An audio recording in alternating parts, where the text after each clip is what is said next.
Today I speak to Susanna Zaraysky. She's born in St. Petersburg in Russia and grew up in California with two native languages, Russian and English. She now speaks 8 languages and learned many of them mainly through music, which will also be the topic of our interview today. She's, amongst other books, the author of Language is Music and has been featured on CBS, CNN, BBC, and many others. She has spoken in front of US diplomats, military personnel, teachers, professors, and many more. Susanna, I'm so glad that you can make it. Now, you look at the topic of language learning much through the lens of music, and I find that very interesting. I interviewed some musicians before, and music is always very much linked to accent. Musicians always are better with the accent, and I'd also like to talk about that topic. But let's start first with a fairly general question, and how is that link? How is it possible to learn a foreign language through music? Well, we first should talk a bit about how music activates the brain. So if you read the book Musicophilia by Dr. Oliver Sacks, he was a neurologist from England who practiced in the United States. What he explained in his book was that music activates more parts of the brain than language does, but there are parts of the brain that are activated both by language and music. And when I read his book, I realized that when I listened to music in foreign languages, I would easily pick up lyrics, even if I didn't understand what the language was. Like, I had a roommate once from Hong Kong, and she would listen to music in Cantonese, and I would sometimes sing along, even though I had absolutely no idea what I was saying, because it was all in Cantonese and I didn't speak Cantonese. And what I realized when I read his book was that what was happening when I was listening to music in other languages was that I was picking up on the words, the rhythm, the melody, the sounds, the intonations, and everything. Just from listening, I was just singing along like I would to any other melody, whether it were in English or even if it were just like an instrumental melody. I was just listening to the music and enjoying the music and recreating the music by singing along, even if I didn't know what I was singing.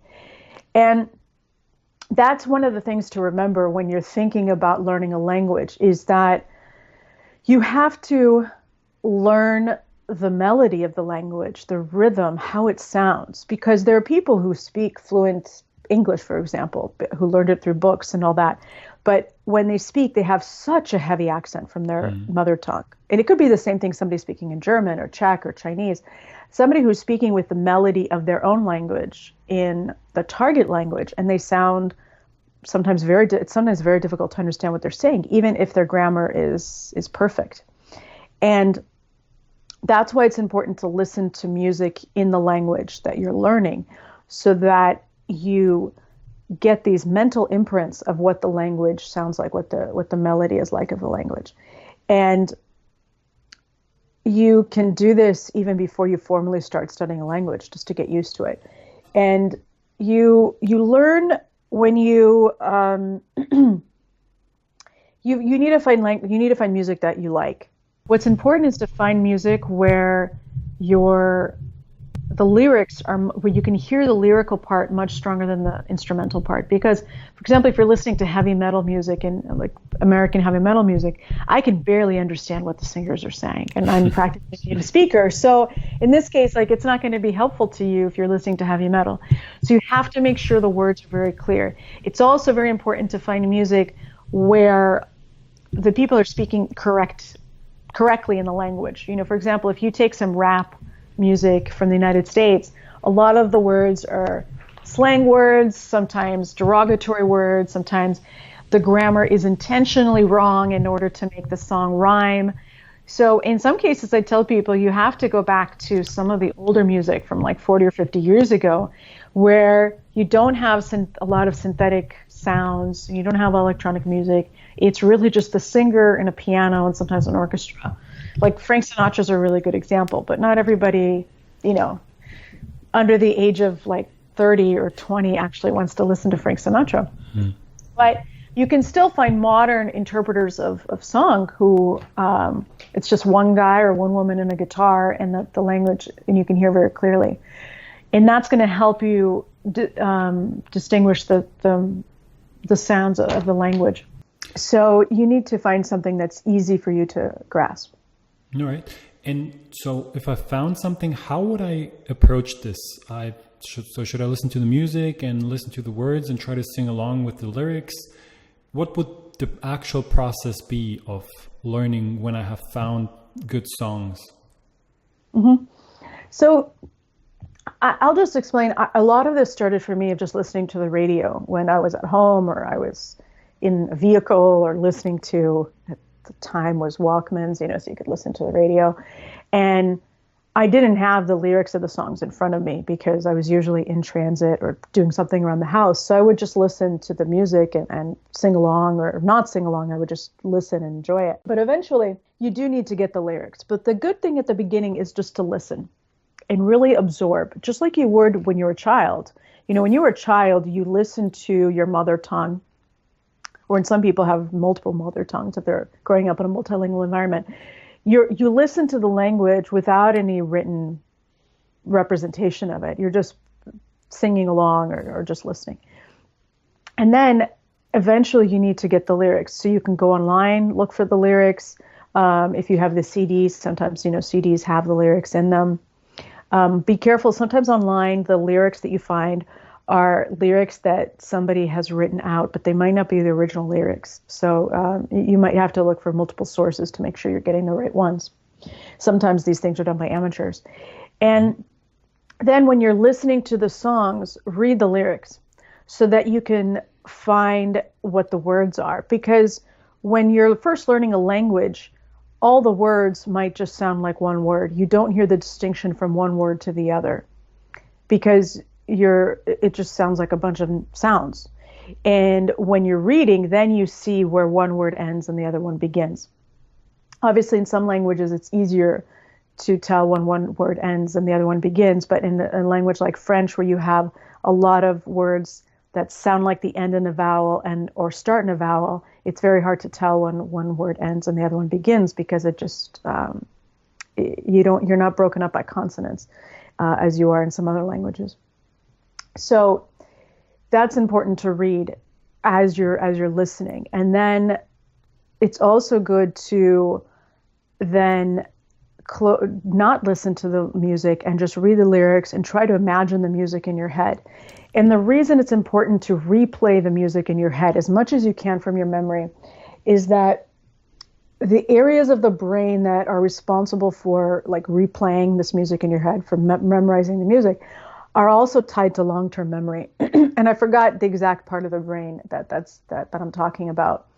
And that's important because if you are kind of replaying the music in your head as though you were your own DJ, your own stereo, you're helping yourself remember these songs in the long term. And the reason this is also important is that you can then kind of go into those songs as memory banks or databases of words, and that will help you later on when you're forming sentences. And this happens to me even though I'm a fluent Spanish speaker and I lived in Latin America. Sometimes when I'm speaking and I'm thinking of a word that I've used very rarely or I've heard very rarely, I sometimes actually hear the lyric of the song where I heard it in my head, and then I remember the word, and then I insert it in the sentence that I'm speaking. So I don't start singing in the middle of my sentences. I just, that's how my brain is retrieving those words.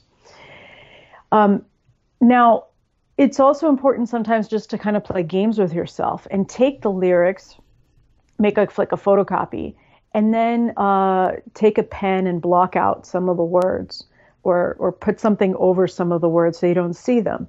And then when you're listening to the song, see if you can write in the word that's missing. And this is important because this is forcing you to pay attention to the words that you're hearing. And oftentimes people tell me, well, I don't even pay attention to the lyrics in songs in my own language. I don't know what they are. I'm just listening to the music.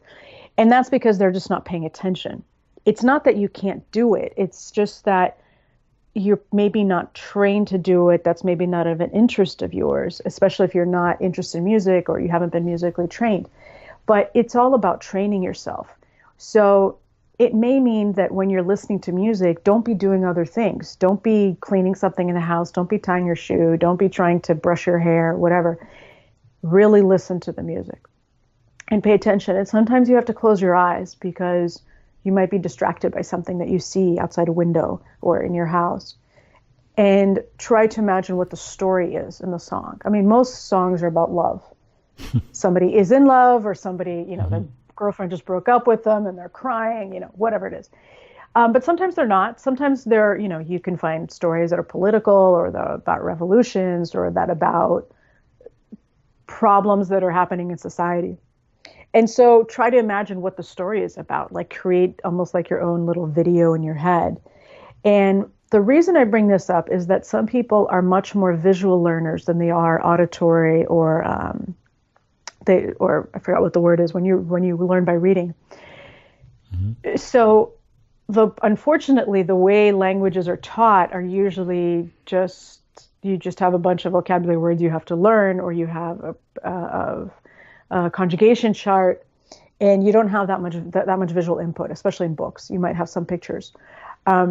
So in that case, it's really important for people who are visual learners to associate words with images. So either find a music video for the song, or kind of figure it out in your head. Or some people need to draw out what the song is about.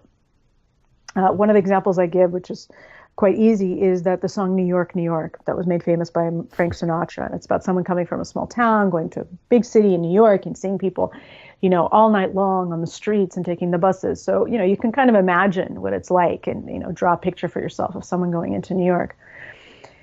And this is important. It's important to understand how you learn. And most people don't know that. I realized through reading Dr. Sax's book that I was very much an auditory learner, that I learned a lot through music. Mm-hmm. But yes, I do believe it's important to have the input first, because there's a French ear, nose, and throat doctor called Alfred Tomatis, and he wanted to understand why people have accents in languages. And he realized that the reason people have accents in languages is that they're not hearing the language as native speakers speak it, because every language has a range of frequencies. So some languages have a lot of low frequencies, very low sounds. And some languages have a lot of high sounds, like very high frequencies.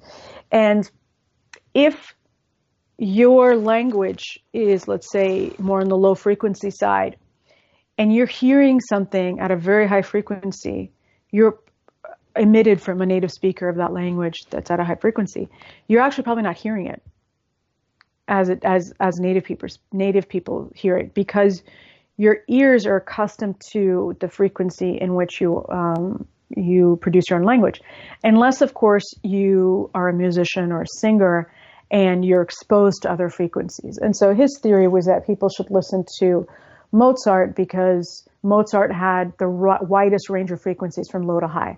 Now, I don't know if that's actually been proven by other scientists who have studied the range of frequencies of classical composers.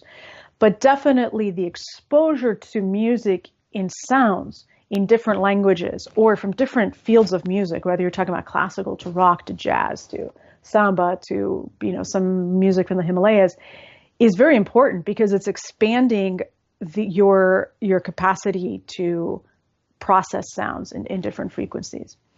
And why this goes back to your question about the input method is that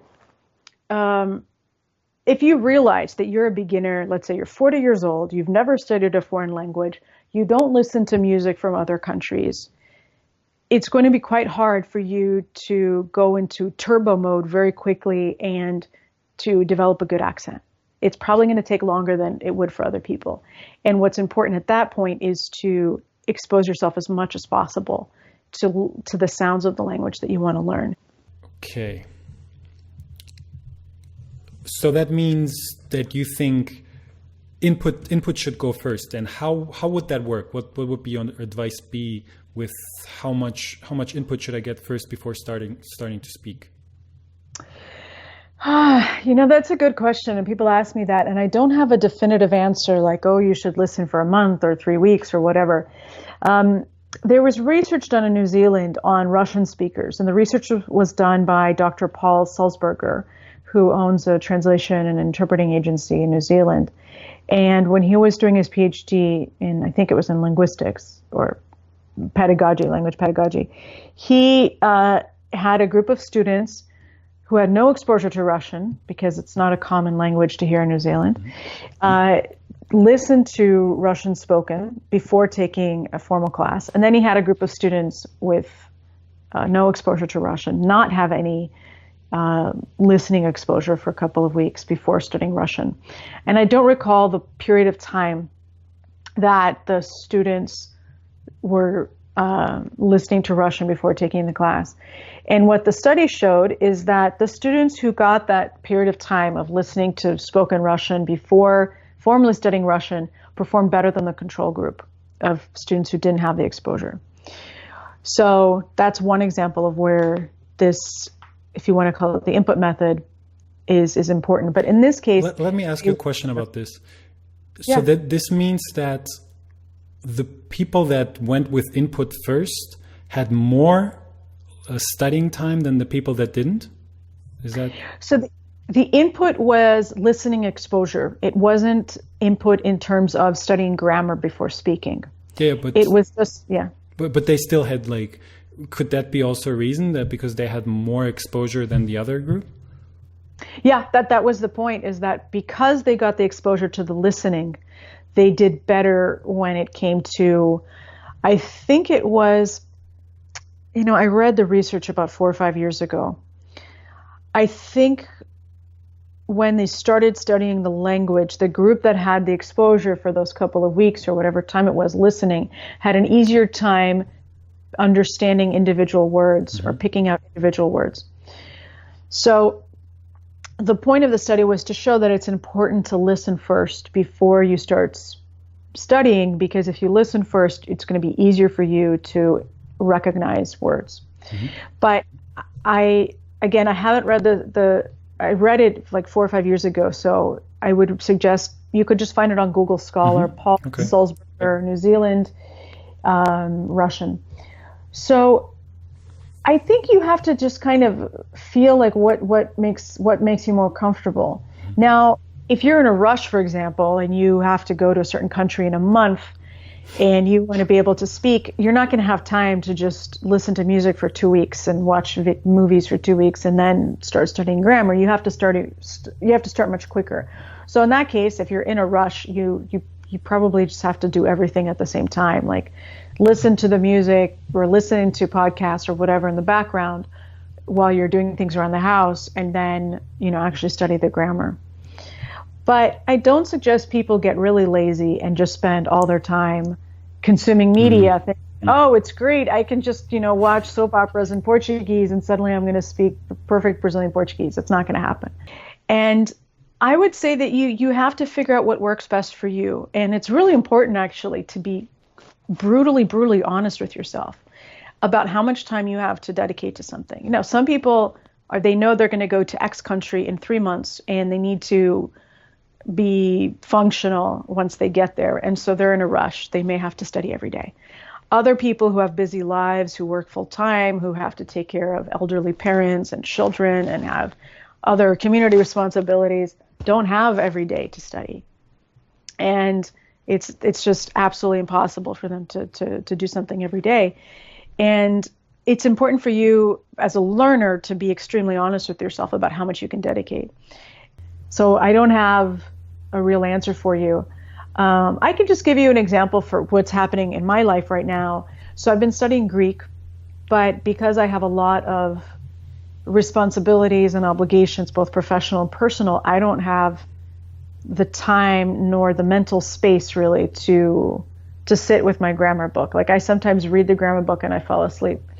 And it's not from a lack of will, and it's not because I'm making excuses. It's just there are times in your life where you really, truly do not have the mental capacity or the time to dedicate what you need to studying a language.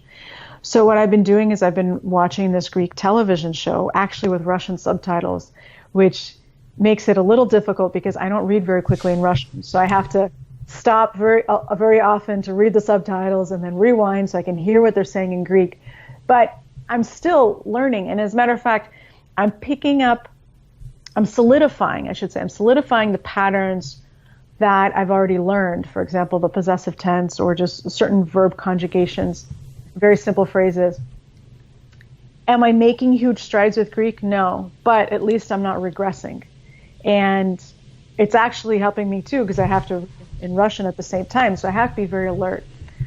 So in some cases when you don't have the time to study formally, you may have to do something like this where you're forcing yourself to really pay attention to songs or podcasts, or in this case, a TV show. Okay, so I have two examples of I have one example of where this works and one example of where this does not work. So let's look at Scandinavia, and they have everything subtitled, like movies, TV shows, all the music is in English, and they speak English very well. But then the rest of the world listens to a lot of English music, but still is not very good with the accent, not better than they are in other foreign languages. Do you have maybe an explanation for that? That is a really good example. I think it's about, we're going back to the musicians that you were talking about earlier. So it's about the concentration you give to listening.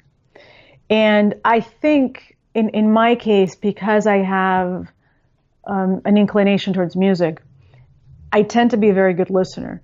Now, this also is a problem because I'm very sensitive to noise. So, I can be in a place and I can hear the water going through the pipes and it bothers me, but it doesn't bother anybody else. And that's because of the way my brain is set up to really pay attention to sound. For people who are learning a language who say this, they say, well, I listen to music in my own language and I don't even pay attention to the words. I'm just enjoying the songs. That happens a lot. The problem is that they're not really listening. They're kind of passively listening, but they're not actively listening. So you have to teach yourself to be an active listener. And in this case, if you are singing the songs, some American pop songs, but you're not really, it's not helping you with your pronunciation, that means you need to slow down, listen to one verse by verse, read the lyrics at the same time, and pay attention to how you say it compared to how the singer's saying it. So in this case, it's really good to record yourself. You don't have to sing it. You could just record yourself saying the verses. You could just use your phone or something on your computer, or if you happen to have an old tape recorder, use the old tape recorder, whatever it is. And then compare how you sound when you're saying that verse compared to the original singer. It's also very important to look at yourself in the mirror. And this is what singers do. Anytime you take a singing class, you're taught sing in front of the mirror, and that's when you notice, are you opening your mouth widely? How are you opening your mouth?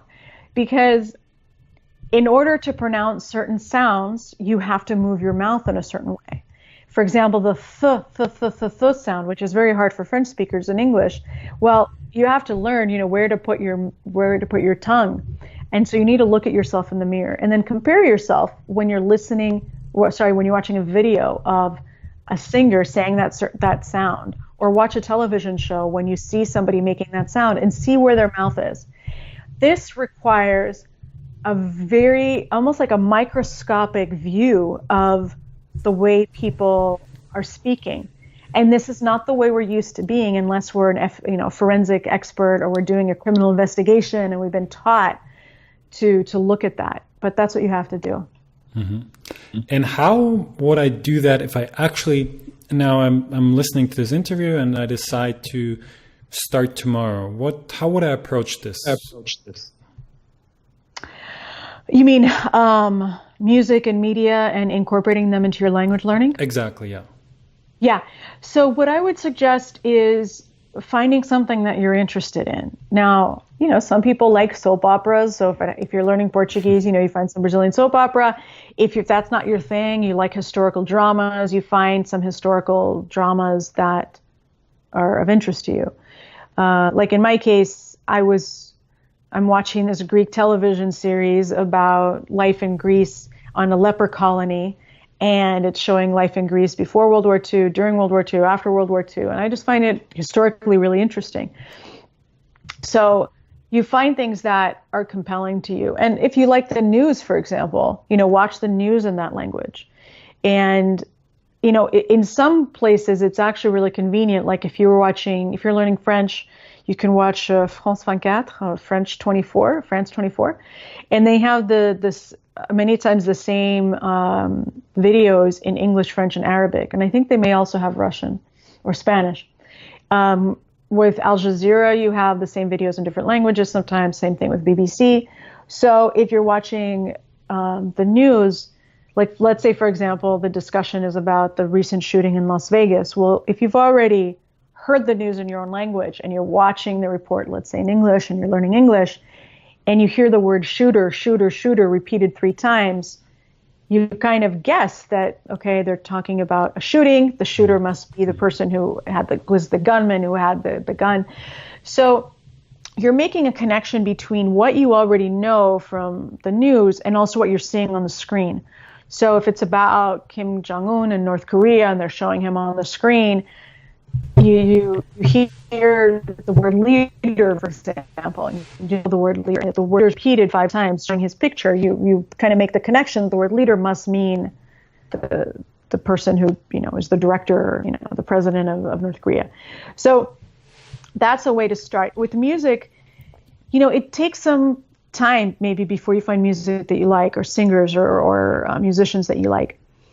But I would say at the beginning, just play the music, find what you like, figure out what the titles of the songs are, and look up the lyrics. Now, the difficulty here is if you're starting and learning a language and the language is written in a script that you can't read very well. Like, for example, that happens with me with Greek. It's kind of hard for me to learn to read Greek. So I sometimes look for transliterated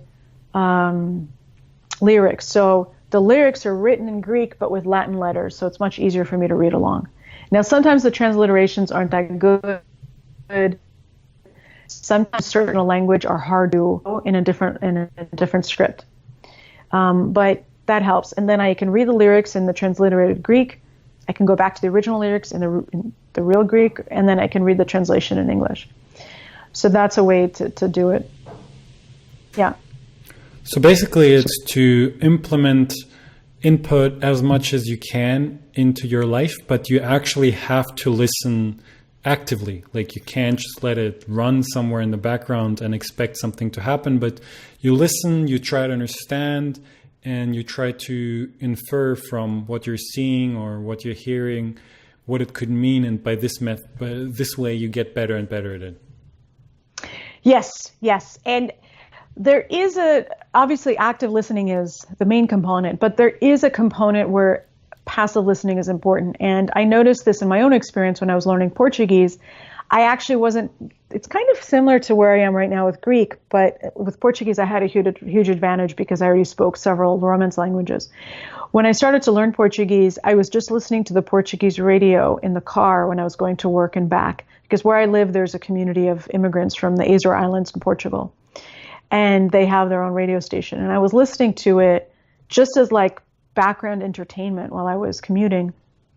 And then I was slowly sometimes reading my Brazilian Portuguese grammar book, and then I lived in Argentina, and then I traveled to Brazil. And so I did have exposure to the language, and I had to use it when I was in Brazil. But then I went through long periods when I didn't speak a word in Portuguese. Maybe I only listened to music in Portuguese.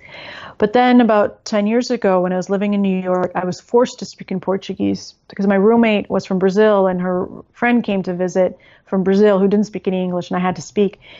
And when I opened my mouth, what came out was a Portuguese accent. And I was saying words I didn't even know that I knew. And I remember the look on this Brazilian woman's face. She said, "I had no idea you could actually speak Portuguese." And I said, "No, neither did I," because this is just like, it just had collected in my head. And this is different because of the similarities between Spanish and Portuguese, and I already knew Italian and French, so that was a huge advantage. But the passive listening to the Portuguese radio station, it greatly impacted my accent. And to this day, when I speak in Portuguese, I still have a very strong Portuguese, continental Portuguese accent. Sometimes it's kind of mixed with the Brazilian that I've learned. But when I speak and when I go to Brazil, people always ask me, have you lived in Portugal? And some people can tell it's a mixed accent. Some people think it's more Portuguese. So the passive listening does impact your ability to speak and the pronunciation.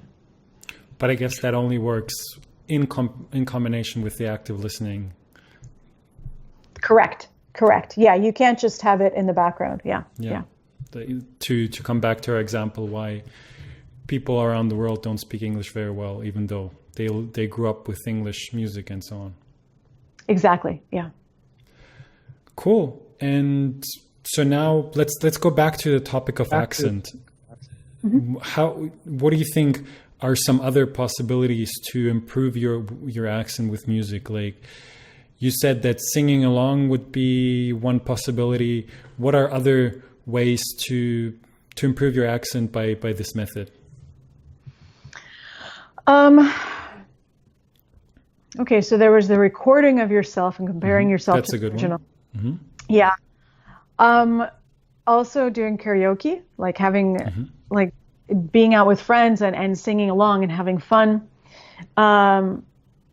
What also is helpful with music is to ask somebody, if you know a native speaker, to actually speak out the words that are being sung, so you can hear the words separate from the instrumental music. And I would also look at movies and television shows. And the reason that's important is because you can slow down the way, you can slow down a video. For example, on YouTube, you can go to the settings and you can slow down and you can make things faster. So if you want to really almost dissect the way the sound is and see the mouth movements, it's much easier to do that in a video than with music, or in a music video, because in a music video you're going to be, you have the sound of the instrumentals. So that's important, is to watch how people are speaking in television and in music and movies. Those are some great tips. That's a great method. Also, for the listeners, what I do, I go on YouTube and I find a good song, and then I do the 50+ mix, which gives me similar songs. It also works on Spotify and other musical platforms, and this way there's an endless stream of cool music. Yeah, that's good. That you're doing things around the house and you're hearing it, and it's just in your head. Yep. Well, thank you so much. Is there anything else that you would like to add to this? Another place to also find input that is of interest are podcasts. And one of the advantages of podcasts is that, you don't have to be listening at a certain time. Like when I was listening to Portuguese radio, so that radio station shared the radio station with a Chinese station. So if I was listening to it at like the wrong time, instead of listening to Portuguese, I got Chinese, and I wasn't learning Chinese, so I wasn't interested. So I actually kind of got bored of the Portuguese station. So I asked people I knew who were Brazilian or interested in Brazilian culture for podcast recommendations, and I just went to the National Radio of Brazil, CBN, one of the national radios, and I just found podcasts that I was interested in. And then sometimes I was into grammar, I'd be so intrigued by the topic. You just disappeared there for a second. Oh, can you see me now? Yeah. Okay. I'm there? The sound just disappeared. So can you repeat that? Yeah. What is important, what the good thing is about podcasts is that when I found podcasts that I was interested in from Brazilian radio, that I was just compelled by the topic. I was just following the topic, and I wasn't paying attention to the vocabulary or the grammar. And it's a wonderful feeling when you get to the point when you can be listening, just like almost like a native speaker, and be absorbed by the topic and not paying attention to the language. And the same thing can happen, even when you're watching a movie or watching a television show. well, it's even easier with movies and television shows because you have the visuals. But even when you're beginning, in learning a language, if you get absorbed into the media, you'll be surprised at how much you'll pick up in terms of the vocabulary and the grammar. Awesome. Well, thank you so much. You're very welcome. Where can people find out more about you and the methods or the method that you teach? Sure. The website is languagesmusic.com, and the book is called Language is Music, and it's available in English, Russian, Spanish, and Portuguese. And also, you can look me up on YouTube. I have a very rare surname and first name combination. So Susanna Zaraysky is very easy to find on YouTube. And I have videos in, I think, 7 languages about language learning. And I've also done videos or interviews with other polyglots, sometimes in different languages. So you can see those. I've also done, interviews on TV a lot on CNN in Spanish.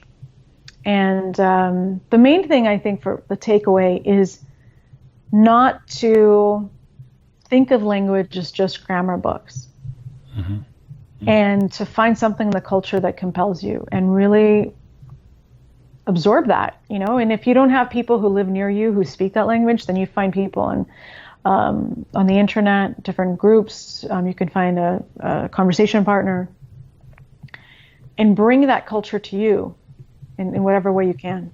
Yeah, and the internet makes that really easy. It does, yes. Well, Susanna, thank you so much. That was very interesting. Thank you for the invitation. I hope it'll be of use to your audience. I'm sure about that. All right. Yeah. Bye-bye. Bye.